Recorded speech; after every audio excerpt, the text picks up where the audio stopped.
niseme mbali na afya, ili kuwakuza hawa watoto wetu sisi kama wazazi. And I speak proudly today on Father's Day. As a father myself, I speak to other fathers. And I want to say this to my fellow fathers in Kenya. Fatherhood is a sacred responsibility centered on spiritual leadership, provision, and guidance. Sisi wote tuliobarikiwa kuwa wazazi tuko na majukumu, and I say this on this very significant day, that every father, you must know that fatherhood is a sacred responsibility to lead your family, to pray. Every father is the chief priest of their families, and to provide for your family and to guide your family, especially your children. Proverbs 22:6 says this: teach your child about the way to go. Even when they grow old, they will not depart from it. I say this to every father. When we see our children doing whatever it is that they are doing, we must hold ourselves responsible as fathers, because it is a sacred responsibility that we have, and we must discharge it as fathers. Nawaomba wazazi, hasa kina baba wetu, there is no child without a father. Yes. The same way there is no child without a mother. So we must carry that responsibility. When I had an engagement with the leadership of St. John, they told me that they have only 4 ambulances that have been registered under SHA because the other ambulances are not ready. I have instructed the Ministry of Health, because of what St. John Ambulance Kenya does, especially on matters emergency, and the training you have done for many of our young people. When I see this great congregation of young people trained on not what they can get, but what they can give. Therefore, we will also do 2 things for St. John. I've instructed the Ministry of Health to buy an additional 15 ambulances.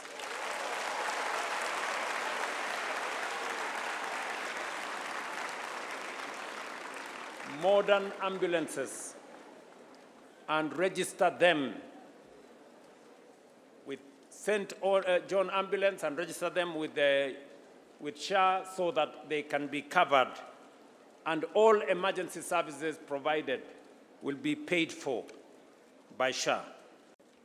In the budget and the finance bill that I'm going to sign on Tuesday, we have enhanced the resources that are going to PHC from 13 billion Kenya shillings to 18 billion Kenya shillings to make sure that we cover every aspect of the commitments we have made to the people of Kenya. In that regard, I am also pleased to announce that Kenya will launch its first National Ambulance Dispatch Center, becoming only the 2nd African country to establish a nationally coordinated ambulance dispatch system. The center, which is scheduled to be launched at the end of July, this is next month, will be integrated into our digital health infrastructure, empowered by the Digital Health Agency, enabling faster coordination, real-time deployment, and more efficient emergency response across the country. Once fully operational, it is expected to coordinate approximately 100,000 emergency evacuations annually. Most importantly, every Kenyan who requires emergency evacuation through this system will receive them free of charge.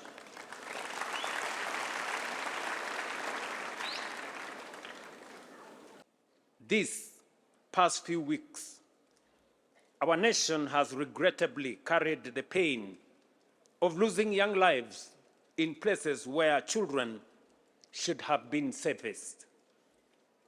We mourn those lives. We stand with their families, and we pray for the healing of those who are injured. Our young people must draw lessons from these incidences. Every choice carries a consequence. Some consequences are temporary, others are permanent. They can alter the course of your life, damage your reputation, stain your record, and leave a burden on your conscience that you will carry for many years. To the young people of our country, I say this: character is not forged in life's grand moments alone. It is shaped in the choices you make every day. When you are angry, when no one is watching, when it is easier to follow the crowd, and when your conscience is calling you to stand apart from it. The easiest thing to do in the world is to follow the crowd. The hardest thing is to stand apart from it. Yet, that is where character is revealed. In the willingness to make the right decision, even when it is the unpopular one. Vijana wetu wa Kenya ni wa muhimu sana. Our children are a blessing to every mother, father, and family. And that is the reason why we must invest whatever resources.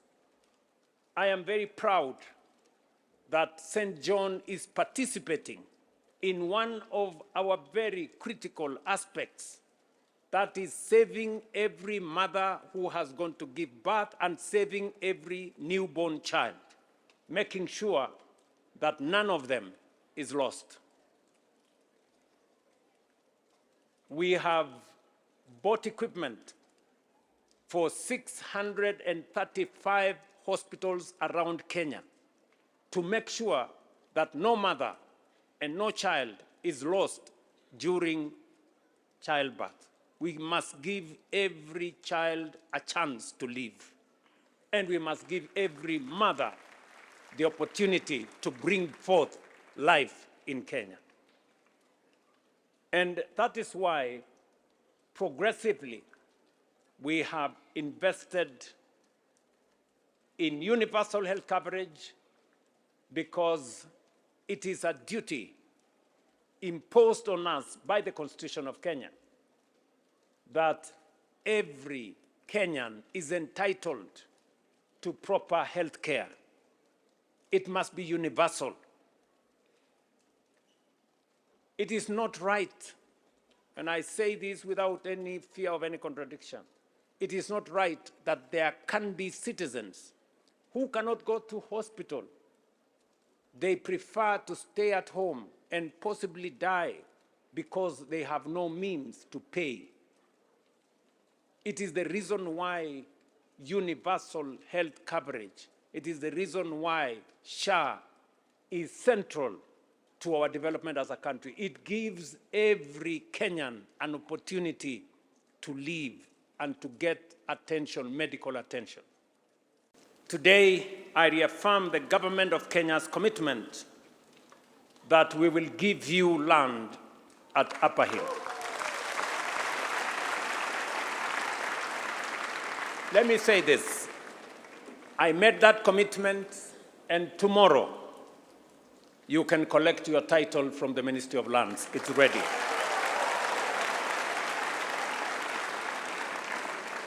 I have also engaged the Speaker of Parliament,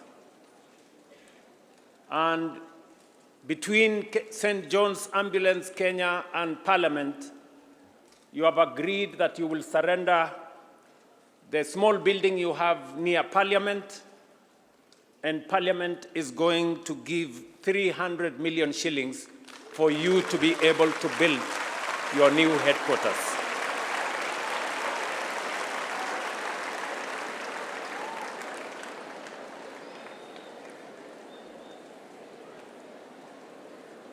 The government of Kenya will equally support St. John's Ambulance Kenya so that the building in Upper Hill, 1 acre building, 1 acre land in Upper Hill, you will use the money that Parliament is going to give you, but we will also add, as the government of Kenya, an additional 200 million shillings to make sure that you have a modern building.